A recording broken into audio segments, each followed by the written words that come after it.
So before I get into this review, I'm just going to go over how my ratings work. So 10 to 7 is a positive review, with 10 being the gates of heaven, 9 being amazing or awesome, 8 being great, 7 being good, 6 to 4, maybe it's good, maybe it's not, 3 and under negative review, with 3 being bad, 2 being really bad, 1 being the gates of hell, and 0 being nowhere you want to go. So let's get this started.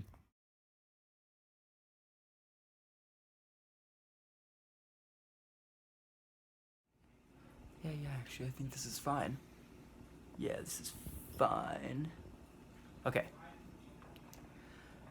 So, this is going to be my first film review since The Invisible Man.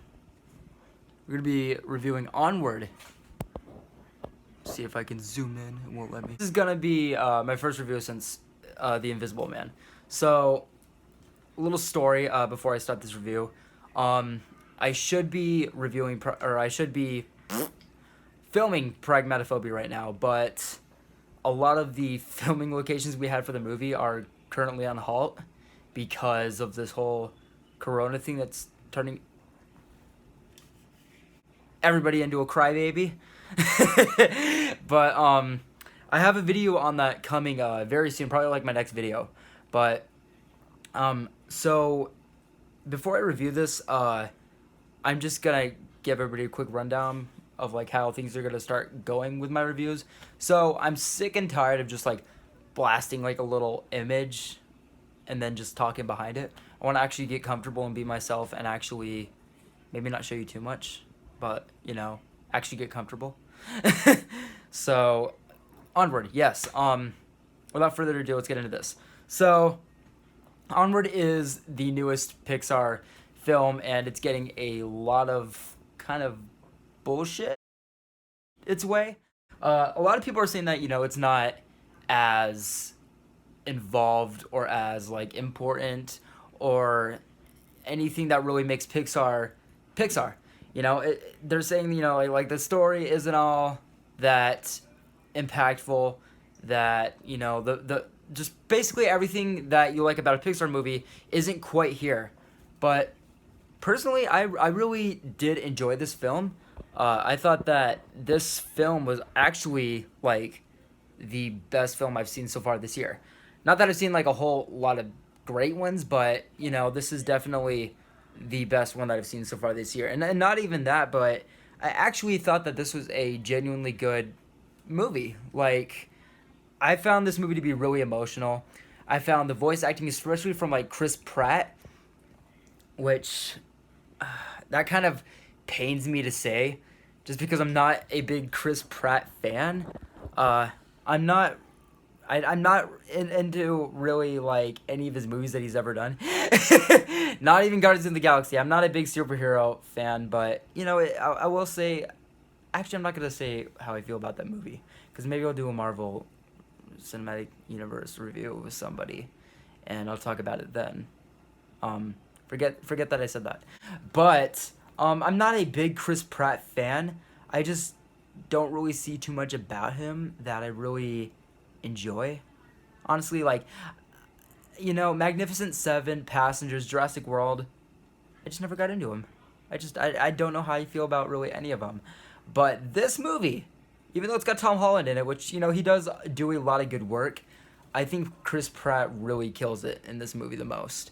I thought that the story itself too was, again, like a lot of people are saying, it's not the best or like really anything mind blowing. Like, this movie ain't like a super big hit or anything, but it's a good movie. The story, so it's about two brothers that like one of them's like this big super dork nerdy kind of guy, that almost like a character that, how do I describe this guy?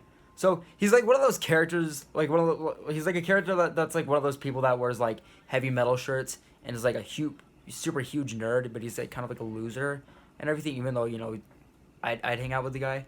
But Yeah, so it's like it's two brothers. One of them's like that, which is the guy that Chris Pratt plays, and then the main character is Tom Holland's character. So Tom Holland's character, he just turned 16. His dad is dead. He's bye bye, and his dad leaves him something for his like 16th birthday. It's like to cast like a spell so that his dad can come back for 24 hours. But shit hits the fan. He doesn't really know how to cast spells and everything, so he tries casting a spell and he only gets the bottom half of daddy.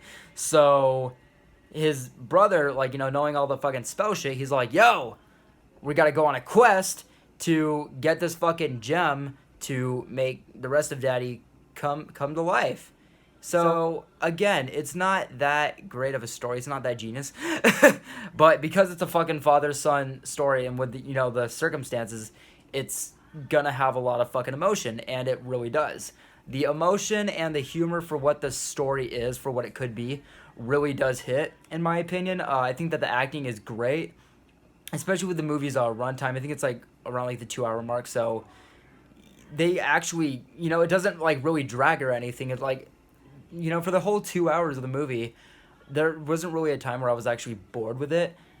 And the times that were supposed to be funny actually did hit me genuinely. I wasn't just like, laughing because I wanted this movie to actually succeed. Like, it was actually a pretty good movie.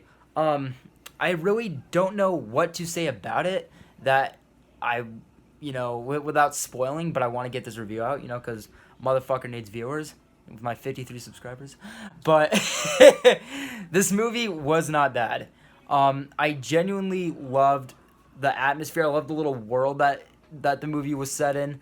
I actually want to see more from this movie. Like, I would love to see like a spinoff or a sequel of some sort. But yes, as far as the story goes, again, it's not that, insane or like really game changing. It works, I guess, but it just didn't really. I don't think this movie was absolutely necessary. But for what it was, I think that they did the best they could do with it. So the story, it was hit or miss, but the humor, the emotions, the sadness, the comedy, it really did a good job. The acting, especially Chris Pratt's, was really, really, really good. The visuals, of course, were great. I mean, it's fucking Pixar. And the fact that we're supposed to be getting like 2 movies from Pixar this year is pretty insane. Because honestly, I think that's what made a lot of people skeptical about this one, just because it's like 2 movies from Pixar in the same year. Boys are slacking. But no, this movie was really good. It was really good. The story, the emotions, a lot of the times, again, the story was hit or miss. The emotions, I think, delivered the most, and the acting as well. The voice talent was really up there. But yes, overall, this movie had a big impact on me. It made me cry at times. It made me laugh really hard sometimes. And I think I saw I don't even know if I saw a trailer before I went and saw this movie. I think I may have seen a few images here and there of it, but it never actually went out of my way to look up the trailer. My best friend Lane actually dragged me along to the movie, so that's how I went and saw it. I wouldn't have even done this review or seen this movie if it weren't for him. But I'm very glad that I saw it because it is a really good kids movie. And it has a lot of humor that's up there for adults too. There's a lot of things and even suspense even in the movie where to myself I was saying to myself and my friend, I was like, dude, I'm proud of them for putting shit like this in a Pixar movie in this day and age. I thought this shit that they'd gotten their shit together, but no, they didn't. There's a lot of adult humor in it, and it made me really happy because it's nothing that's really just out there and really effective. It's just some shit that we would get, and even as adults, but even then it wasn't anything absurd or anything. So they kept good family kind of humor with it and shit for all ages, which I really dug because as much as I do respect kids films, they just kind of bore me just because I'm 24 years old. But this one really, I'm really happy that it was made. Again, it doesn't feel it was necessary, but with the amount of work that was put into it, they really did bring a lot to the table. And so again, with the story, hit or miss. With the humor, they did fantastic. The acting, for the most part, it was great. And the overall playoff, yeah, I want a sequel. I will probably be buying this movie when it comes out. Oh, and this wasn't even a movie I wanted to see. I didn't even really know about it. So overall, I am gonna give this movie an 8 out of 10. Um, this movie, I really think that again, it's the best movies that we've gotten so far this year. Not that many movies are coming out, but but yeah, this movie I highly recommend it. I do think I give this movie a little bit of a bonus again, just because I didn't watch like any trailers, and it had this big of an effect on me. So, you know, for what it is, I think that it's a pretty damn solid movie. Go check it out. But I do have more reviews coming actually. I have one on the way of The Hunt. I have one on the way of Bloodshot. Yeah, you heard that right. And then I'm actually gonna be starting to do like book reviews as well. Only horror books because that's pretty much all I read. But yeah, you know, long story short, I have a lot of reviews coming, both novel or film, and I have a video coming about Pragmatophobia's progress. So very soon, guys. Thanks for watching this review. If you watched it, thanks for sticking around, and let me know.